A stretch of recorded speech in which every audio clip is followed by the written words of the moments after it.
This review never leaves my head. Troy, 2004. I can excuse historical inaccuracies, but I draw the line at Achilles being straight. It's ancient Greece, baby. Straight, never heard of it. This video brought to you by my YouTube members and patrons. Thank you guys. How's it going, everybody, and welcome back to another subreddit video. Today we are going to be taking a look at r/AchillesAndHisPal. This is a subreddit I've been looking at doing for ages and for some reason never gotten around to. It's basically r/Sappho and her friend, but like gay. I confess to something. I talked about this on stream a little while ago. For a long time, I misread the title of this subreddit. I knew the subject of it. I didn't realize it was Achilles and his pal. I thought it was like Achilles and his pal or Hispal, and I thought that Hispal was just a Greek guy that I had never heard of. I'm not proud of that. Very quickly before we begin, I just wanted to mention that if you are a YouTube member or patron or are considering doing so, you get one extra video every single week. That's basically 25p per video if you choose to go for the £1 a month Patreon or YouTube member subscription. The lowest one you need, the lowest one you can go for, £1 a month. So do consider that if you would like extra content. And if you're already a patron or YouTube member, you get extra content. Remember to check the Patreon tab or YouTube members tab to get those videos. Other than that, let's get into the subreddit, shall we? I just punched my microphone. Fellas, is it gay to be gay? According to historians, no.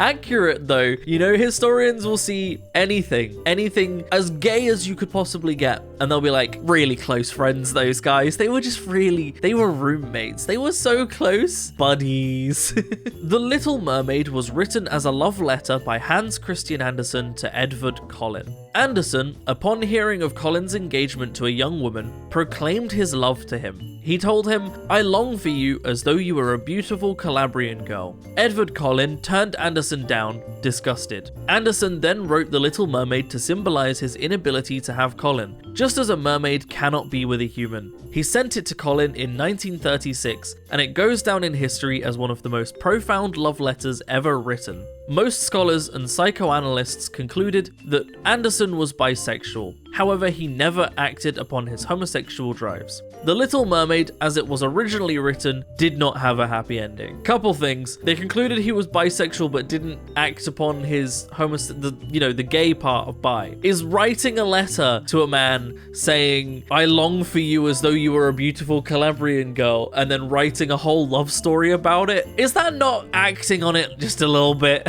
just a little. But yeah, for those of you that don't know, The Little Mermaid ends horribly. And also it's way darker. Like, she doesn't just have her voice taken away, she has her whole tongue taken out, and she dies at the end. But then this is a common trend with a lot of these stories. Stories written by Hans Christian Andersen, stories written by the Brothers Grimm, you know, various stories like that that are then picked up by companies like Disney. They always spin them to be a lot happier than they originally were. Assassin's Creed Odyssey lets you be as gay as you want. This takes place in ancient Greece, right? The Greeks followed religious doctrine, so they would kill somebody for being gay. Therefore, if this series, which prides itself in its historical realism, apart from characters having an impact, is gonna add this, it's wrong. Lol, you think ancient Greece wasn't gay? I know ancient Greece followed Christianity. Boy, how old do you think Christianity is? I'm gonna put it out there, it's not as old as ancient Greece.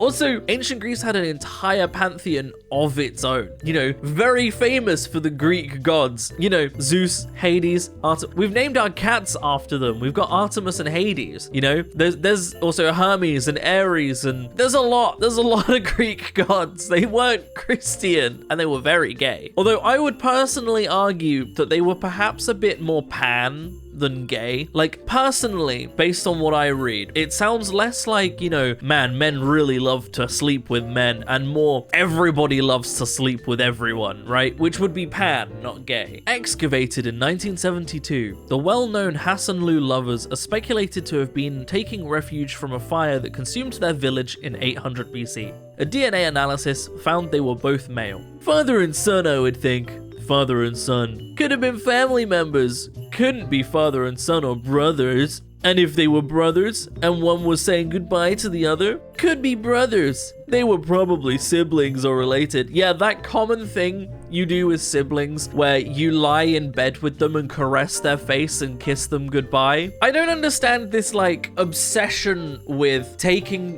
what is pretty obviously something gay and going, there's no way it could have been gay. Gay people didn't exist in history. Gay people only exist now. There have never been gay people in the world before now. Like, turns out, right? Gay people, they existed. And chances are we're gonna find some remains of gay people. Maybe just a couple. Achilles. Had you no reverence for the unsullied holiness of your thighs, ungrateful for the many kisses I gave you. Historians. There's no evidence they were lovers.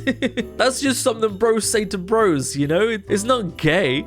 What, you've never said to a homie, had you no reverence for the unsullied holiness of your thighs, ungrateful for the many kisses I gave you? Man, that's just normal bros being bros. I don't know what you're talking about.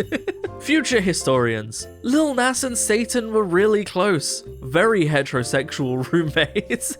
Man, this is old. This is an old joke now, but it's still funny. 1884, man drying his leg. Impressionism. Gustav Kite. I'm not gonna even try and say that. I'm not gonna say his last name right. I'll never forget reading a label next to his work saying, "It is hard to imagine how he would have been in position to observe this nude model." Is it hard to imagine? I don't think it's very hard to imagine at all, if I'm being honest. I think it's pretty clear why he would have been in a position to observe his nude model. I think that's pretty obvious. Not married, but willing to be. Or they're just two single guys looking for wives who just happen to be holding the sign together. That's exactly what it appears like to me. Gay people exist, Kristen. They do. Gay people exist. Surprising that, isn't it? Interestingly enough, I happen to be dating one. Pretty definitive proof to me that gay people exist, if you ask me. Two dudes chilling in open graves, 5 feet apart because they're not gay. This is actually an art piece by Miller and Schellerbarger, where they dug graves connected by a tunnel so they could hold hands. They are very much gay and IRL married. And you know what? I'm all here for it. I just love taking the meme. 5 feet apart because they're not gay. But actually though, they are very much gay and married. Maybe that's the twist of the hot tub video, is those guys actually were gay. Daddy's roommate. The wording could have been better. This book could have had a better title, but they were roommates. The word daddy has been so horribly sullied in the modern era. I really dislike the word. It makes me uncomfortable when I hear it. I just don't like it. It's, no, not a good word. No, bad word. Friendship kiss between Russian and US soldier during World War II. Yes, friendship kiss. That really normal thing you do where you go to a bar with your homie and you touch tongues. You play a game of tensile tennis. Tonsil tennis is what I meant to say there. Play a game of tonsil tennis, you know, you exchange a bit of saliva. That's just friendly bants, isn't it? That's just normal things that friends do. Normalize guys snogging. And the final post. I seriously don't blame you for punching him. I know you and Charlie are really good mates. Really good mates, really good mates, really good mates, really good mates. Yes, really good mates. This is from Heartstopper. From those of you that don't know, Heartstopper's really good. It's both a series of graphic novels and also there's a Netflix adaptation of it, like a few seasons in now, and it's really good. I genuinely recommend this to anybody that wants a genuinely good, wholesome, queer romance. It's really good. It portrays all of the characters really well. It's got gay, it's got lesbian, it's got trans people. It's great. It's so good. So if you haven't seen Heartstopper and you're queer, what are you doing? Honestly. But that is where I'm going to end the video. So thank you very much for watching, everybody. I hope you have enjoyed this one. Bit more of a fun one today, because boy, do we need it. If you would like to support me in making more content like this, then I have a Patreon in the description down below, or equally, you can click on that join button on the channel to support me. It helps a lot more than you might realize, but by no means should you feel like you have to. I'm going to keep making content regardless. A huge, massive special thank you to all of the YouTube members and patrons that do support me. All of your names are up on on screen. It genuinely means so much, and it genuinely helps so much. And to everybody that does support me or is considering supporting me, you get an extra video every single week. That's 4 videos every single month for as low as £1 a month. That's 25p video. That's 25p per video. So if that sounds worth to you, please do consider joining. But as I say, don't feel obligated to. You're going to get other videos every single week anyway. I'm not stopping. So, woo! Thank you for watching, everybody. I hope you have enjoyed. And as always, I will see you in the next video. Peace out.